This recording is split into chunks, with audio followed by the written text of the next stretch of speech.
Although we have a choice in becoming the people we strive to be, it is without a doubt that our childhoods shape us to a certain extent.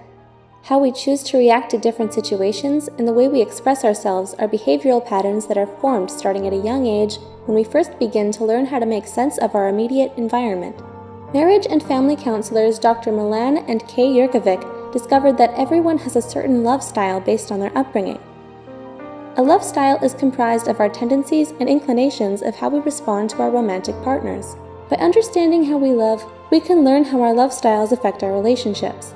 Here are Dr. Milan and Kay Yerkovich's 5 love styles. 1. The pleaser. The pleaser often grows up in a home with an overly protective or angry and critical parent. As children, pleasers do everything they can to be good and be on their best behavior, so as to not provoke a negative response from their parent. Pleaser children don't receive comfort. Instead, they spend their time and energy giving comfort to their reactive parent. Pleasers are uncomfortable with conflict and deal with disagreements by often giving in or making up for them quickly. They usually have a hard time saying no, and because they want to minimize conflict, they may not be truthful and lie to avoid difficult confrontations. As pleaser children grow into adults, they learn to read the moods of others around them to make sure they can keep everyone happy. However, when pleasers feel stressed or believe that they are continuously letting someone down, they can have a breakdown and flee from relationships. Pleasers often spread themselves thin trying to be everything to everyone when it's not realistic, and instead of forming healthy boundaries for themselves, they focus more on the needs and desires of others. In order for pleasers to cultivate stable relationships, they have to be honest about their own feelings, rather than trying to do what is expected of them. 2. The victim. The victim often grows up in a chaotic home.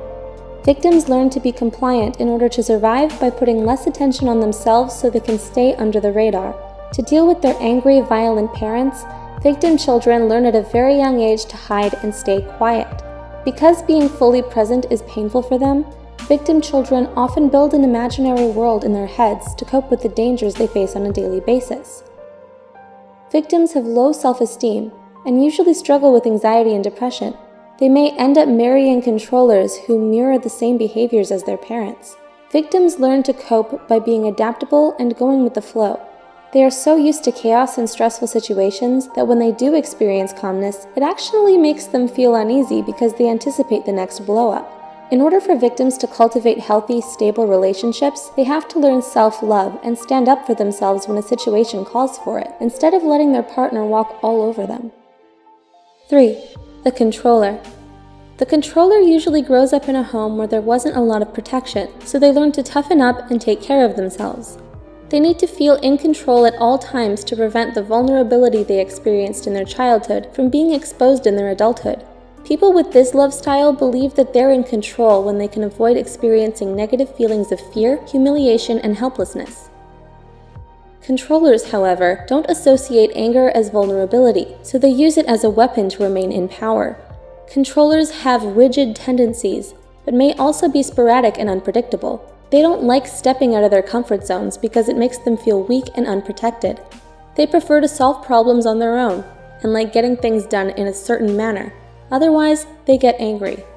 In order for controllers to form stable, long-lasting relationships, they need to learn how to let go, trust others, and keep their anger at bay.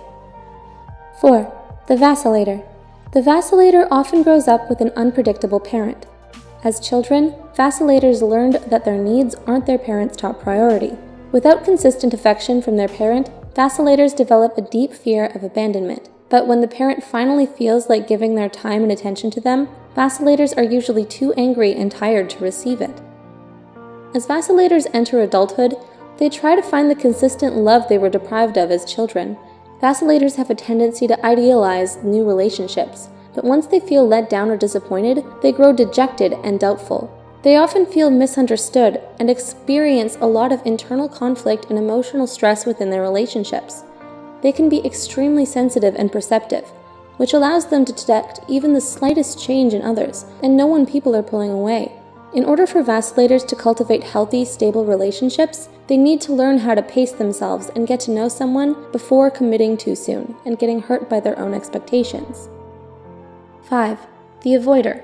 The avoider often grows up in a less affectionate home that values independence and self-reliance. As children, avoiders learn to take care of themselves starting at a very young age and put their feelings and needs on hold to deal with their anxieties of having little to no comfort from their parents.